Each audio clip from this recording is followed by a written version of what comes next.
जब आप आध्यात्मिक मार्ग पर चलते हैं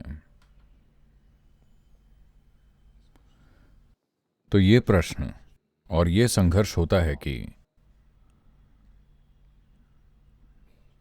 मुझे कितनी आध्यात्मिक प्रक्रिया करनी चाहिए और जिसे भी जीवन कहते हैं वो कितना करना चाहिए। और ज्यादातर लोगों का संघर्ष ये है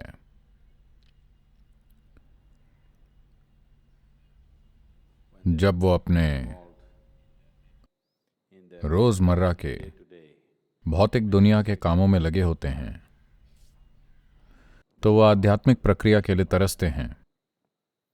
अगर आप उन्हें आध्यात्मिक प्रक्रिया दें तो वो अपने भौतिक जीवन में वापस जाने के लिए तरसेंगे। तो इन दो चीजों का कितना और कैसे किया जाए। आपको अपना भौतिक जीवन जीना चाहिए। जब हम भौतिक कहते हैं तो वो जो आपके शरीर और मन को संतुष्ट करता है वही भौतिक जीवन है। इन्हें बांटना सही नहीं है पर लोग अक्सर इन्हें बांटते हैं।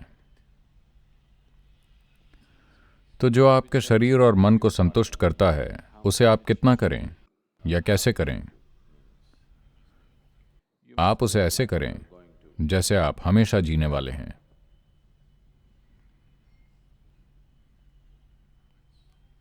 अपनी आध्यात्मिक प्रक्रिया कितनी या कैसे करें, आप उसे ऐसे करें जैसे आज आपका आखिरी दिन है।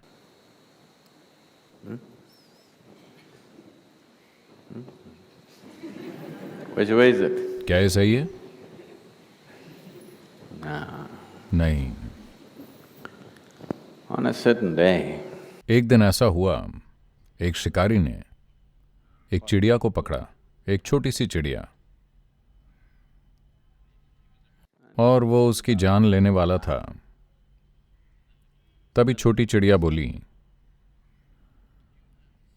आपने जीवन में कई बड़े जानवरों को पकड़कर खाया है पर उससे आपकी भूख शांत नहीं हुई। एक छोटी चिड़िया, इतनी सी हूं, मुझसे आपको क्या मिलेगा? मुझे क्यों मार रहे हैं?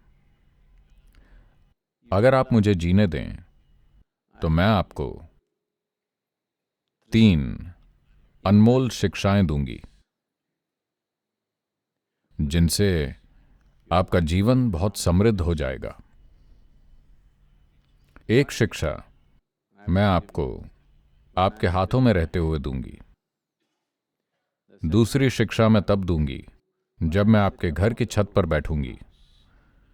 तीसरी शिक्षा मैं तब दूंगी जब मैं उस पेड़ पर बैठूंगी।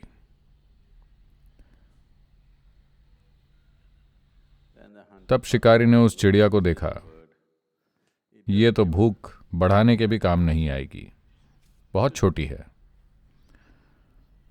वो बोला, ठीक है, मुझे शिक्षा दो। चिड़िया ने पहली शिक्षा ये दी, चाहे कोई भी हो, वो जो भी कहे उसकी घोषणा पर कभी विश्वास मत करना।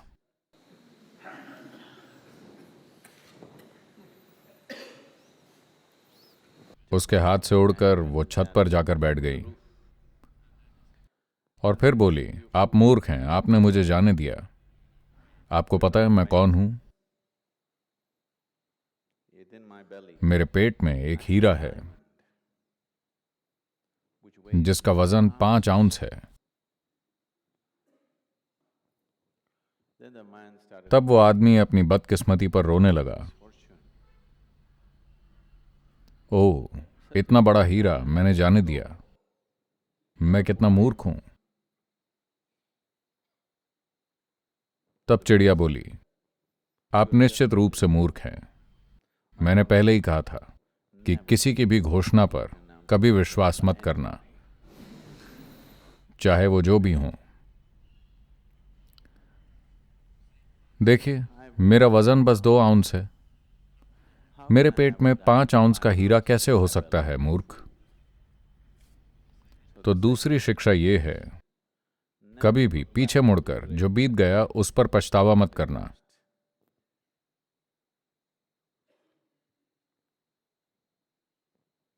और फिर उड़कर वो पेड़ पर जाकर बैठ गई।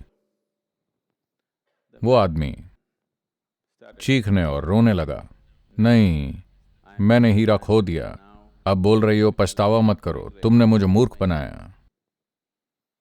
तब चिड़िया ने बैठे बैठे इंतजार किया। फिर वो संभला, ठीक है, अतीत पर कभी पछतावा मत करो। ठीक है, मुझे तीसरी शिक्षा दो। चिड़िया ने कहा, वैसे भी तुमने पहली 2 नहीं सुनी, तो तीसरी का क्या फायदा? अपनी ऊर्जा और बुद्धि उन पर कभी बर्बाद मत करो जो सुनते नहीं हैं। ये तीसरी शिक्षा है, और उड़ गई। अब जो भी मैं कहूं,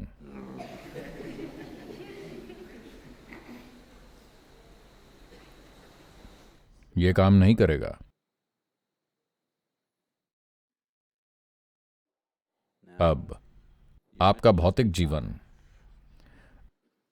आपको ऐसे जीना चाहिए जैसे आप आज ही मरने वाले हैं, और आध्यात्मिक जीवन ऐसे जैसे आप शाश्वत हैं। इसका उल्टा नहीं। हर बात पर यह मत कहिए, नहीं सद्गुरु, आप जो भी कहें। यह सच नहीं है। अगर यह वाकई सच है, आप सच में ऐसे हो गए हैं कि आपके जीवन में तर्क का कोई मोल नहीं है, आप एक भक्त बन गए हैं और तर्क का कोई मोल नहीं है, तो ये सारी शिक्षाएं किसी काम की नहीं। परेशान मत होइए। बस जब हम 90 दिन का होलनेस प्रोग्राम कर रहे थे, वहां हमने जीवन के कई ऐसे पहलू खोज कर उजागर किए जो उन्होंने कभी संभव नहीं माने थे। जैसे जैसे हम आगे बढ़े, हर बार मैं एक सवाल करके पूछता, हाँ या ना। कुछ समय बाद वो, कम से कम उनमें से कुछ का तर्क बिल्कुल हार गया। वो बोले, कोई मतलब नहीं है सद्गुरु, हम हाँ ना कह रहे हैं, कोई फायदा नहीं, हम तो हाँ और हाँ हैं। एक दिन जब मैं आया तो उन्होंने एक बड़े बोर्ड पर लिखा हुआ था, सद्गुरु हाँ और हाँ।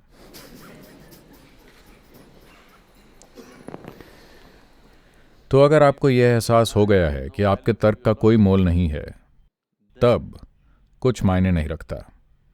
आपको यह करने की भी जरूरत नहीं है, आपको हाँ कहने की भी जरूरत नहीं है। पर जब तक आप तर्क से जीते हैं, तो कोई कुछ भी कहे, आपको उसे अपने तर्क की कसौटी पर कसना होगा। क्योंकि अगर आप ऐसा नहीं करते तो आपका तर्क विकसित नहीं होगा। तर्क एक भयानक चीज है अगर वो शुरुआती अवस्था में हो तो। अगर आप अपने तर्क को रिफाइन करें तो ये मुक्ति का मार्ग बन सकता है। अगर आप इसकी शुद्धि करें तो ये आपकी मुक्ति की सीढ़ी बन सकता है। अगर वो शुरुआती अवस्था में है तो वो एक भयानक चीज है। वो आपको हर चीज से रोककर हर चीज पर शक करने वाला बनाता है। वो आपको कुछ भी अनुभव नहीं करने देगा। तो आपने तर्क नहीं छोड़ा है ना? आप सुन नहीं रहे हैं तभी। अगर आप भौतिक जीवन ऐसे जिएं जैसे आप हमेशा जिएंगे, तो आप क्या करेंगे? आप 1663 जोड़ी जूते खरीदेंगे। मैं अमेरिका में किसी के घर गया और मैं वहां बैठा था और फिर मुझे बाथरूम जाना था। तो मैं गया और मैंने ये सोचकर एक दरवाज़ा खोला कि वो बाथरूम है। मैंने खोला, वो एक बड़ा कमरा था, मान लीजिए इस हॉल के एक हिस्से जितना, और वो जूतों से भरा था।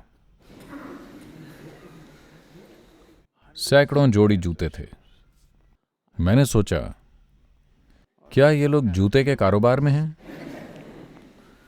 फिर मैं बाहर आया और घर की महिला मुझे बाथरूम का रास्ता बता रही थी। फिर मैंने पूछा, वो सारे जूते क्या हैं? उन्होंने कहा, No.